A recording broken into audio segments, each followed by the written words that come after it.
here we go. There's been a lot of talk. There's been a lot of practices. There's been a lot of games that don't count. And I've been asking everyone the question, what are we going to see that we haven't seen? What have they been holding back? What are they excited to show us? Yeah, Dan, I would think potentially on offense that could be a little bit more of a deep passing game than we've seen. One of the things, if you go back through Luke Getsy's coaching tree, that's something Joe Moorhead, who is now the head coach of Akron, and he was Luke Getsy's coach. He gave Luke Getsy his first offensive coordinator play calling gig at Mississippi State. One of the things he told me back last winter was, their style is RPO that can help set up the deep passing game.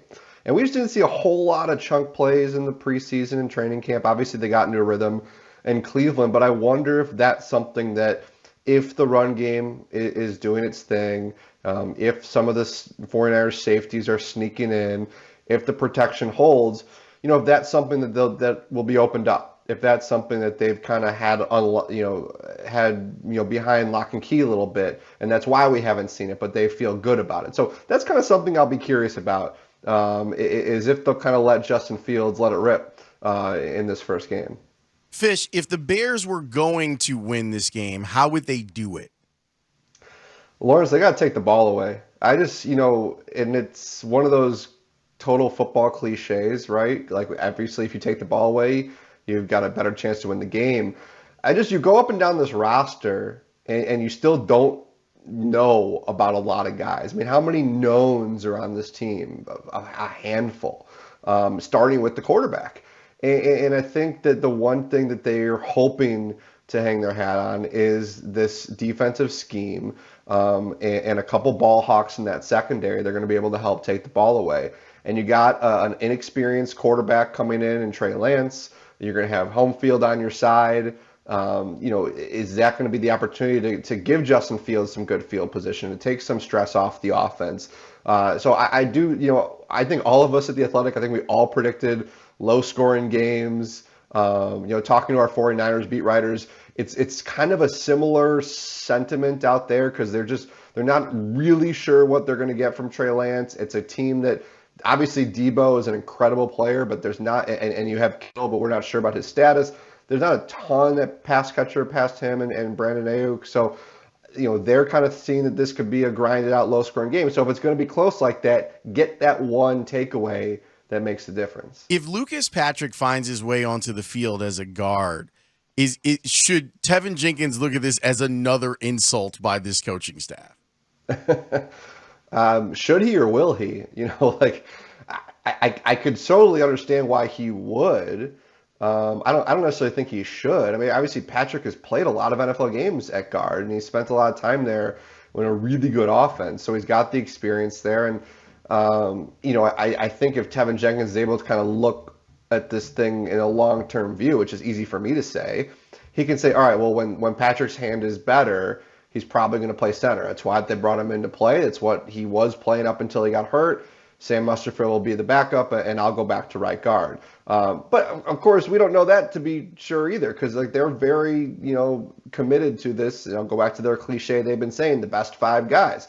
So if they feel really good about Patrick at guard and Mustafa at center, maybe they stick with that for the long term. So I think for Teven Jenkins, he's gone through a lot, obviously, not just the past couple months, but even just entering the league the way he did. So I would understand that it'd be a rough setback, but hopefully he's gone through enough that maybe he's battle tested enough that he can, understand what's going on and not let it kind of get in the way of his development at that position. What are you, if anything, are you confident, Kevin, that you know now about Matt Eberflus that you didn't when he took the job? Well, Dan, it kind of goes back to what I mentioned last week, is that I don't want to necessarily say that the whole hits philosophy works, but I can now confidently say that he really does get his players to buy in. And I remember talking to Sean Lee when Eberflus was hired, who is the longtime linebacker in Dallas. And you read all these stories about Eberflus, and you look at his background, and you look how different he is, and your kind of prototypical 38-year-old offensive guru, head coach that they're hiring now, and you kind of wonder, is this going to work here, especially with such a young team? And you kind of see it. You kind of see why these guys believe in it. And again, like we just don't know if what that translates to on the field. Like if 7 guys run to the ball on Sunday, but Debo Samuel already has a 40-yard catch and run, like it doesn't really make that much of a difference. But I do think that it's definitely taken, maybe not this much time, but I've definitely kind of understood why and how these players do understand what he's trying to get at with them. But we still have so many questions, Dan, when it comes to game management, timeouts, fourth down, aggressiveness, all those things. And then, the really important thing I'm curious about is how's he going to handle the setback, right? How is he going to handle, kind of going through the ebbs and flows of this season? And all those things are still up in the air. Kevin Fishbain of The Athletic joining us here on The Score as we preview the Bears versus the 49ers. In what way, if any, have you seen Justin Fields change between what you saw as a rookie and now? It's kind of tough, Lawrence, because this is something you can't measure, but like you do see and most importantly feel the confidence and the poise he has. Like there was just so much breaking down around him last year and so much just uncertainty everywhere. And I just get you go around, you're at camp, you're at practice, you're at these preseason games.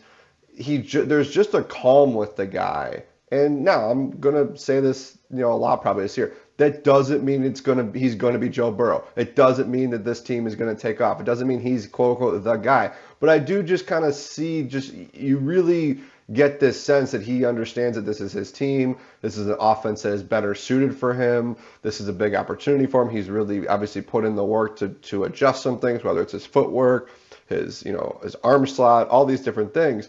So you do get this sense that there is, and frankly, it started when he talked to us the day that Ryan Poles and Matt Eberflus had their introductory press conferences. Like there is just this air of, okay, I get it now and it's my team and I don't have to worry about Andy Dalton and I don't have to worry about an offensive scheme that doesn't fit me from a lame duck coaching staff.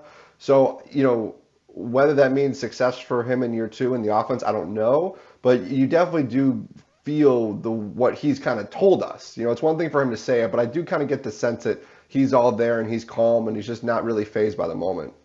Something I've been playing out in my head is the idea of, it's one thing for fans to say the national people are disrespecting us and disrespecting the Bears. Well, they're just giving an opinion on how good they think the Bears are. And I know that it's reasonable for a coach to maybe tell his team, hey, no one believes in you, just like no one believed in the Bengals last year when you make that comparison to Burrow. I get it. The problem is, what if they're right?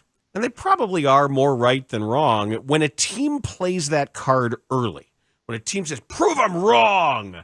And then you're 2-6 and you're realizing maybe they were right. And then it kind of sinks in. You run out of that energy real fast. I wonder if there's a way to allow people to act on that without sort of selling out to that idea. Yeah, it's a good point, Dan. It's kind of almost a bit of a morbid point in a way when you Sorry, look at it's fine. You look what you're dealing with here. I mean, yeah, no, I understand. And you're right though. And I think Matt Eberflus has not necessarily told us that he's using that as a motivational tool. Justin Fields kind of ignored it.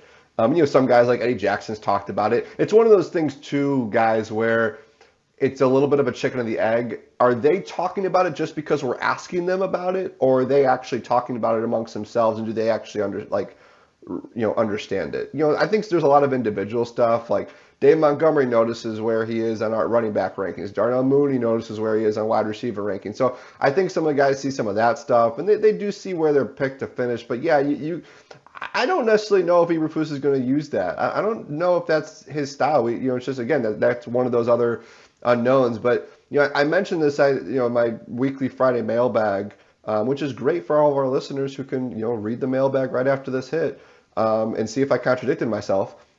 If you look at this roster, if you're just a random NFL fan in California and you looked at this Bears roster, you'd be like, it's the scene from Major Leagues. Who are these guys? And I totally understand why national writers and national pundits and just people who aren't here hearing what the Bears are trying to sell look at this team and say, and look at what Justin Fields did last year, and then see who's around him now and say, that's a 3-win team. Like, I totally get it.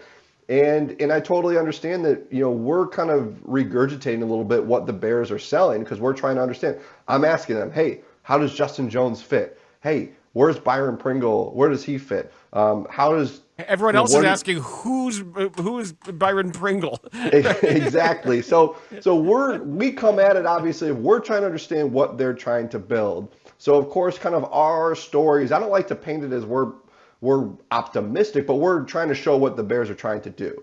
And we don't know if that's going to necessarily work. So like you just look at this team and you got to understand why people from outside or inside might look at it and say, yeah, that might be a last place team. I just think that it's really hard in this league to only win 2 or 3 games. It's really hard. You have to be so bad and have a lot of things go wrong. And trying really hard can keep you from doing that. If it's really true what he's going to coach him up to do, like that's going to be enough on some days when the other team isn't interested or they suck or their quarterback is hurt, that if they really can follow through on believing in his hits principle, that's enough for a bad team to be less bad.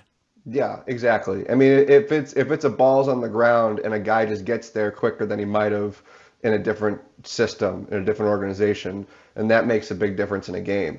And I don't know how you guys are on vibes, but right now the Bears have good vibes. Yeah. I don't know if that means they're going to beat the 49ers, but you look around the league, I don't know, like the Arizona Cardinals, that's not a team with good vibes. No, I'm looking forward to them on Hard Knock during the season because I think that's a franchise that's in a little bit of turmoil right now, and I'm curious on how that's going to be covered. Yeah, so again, vibes don't mean wins, but I think they can at least help you early in the season when it comes to close games. Try to win a couple of them and keep yourself kind of out of being that cellar dweller.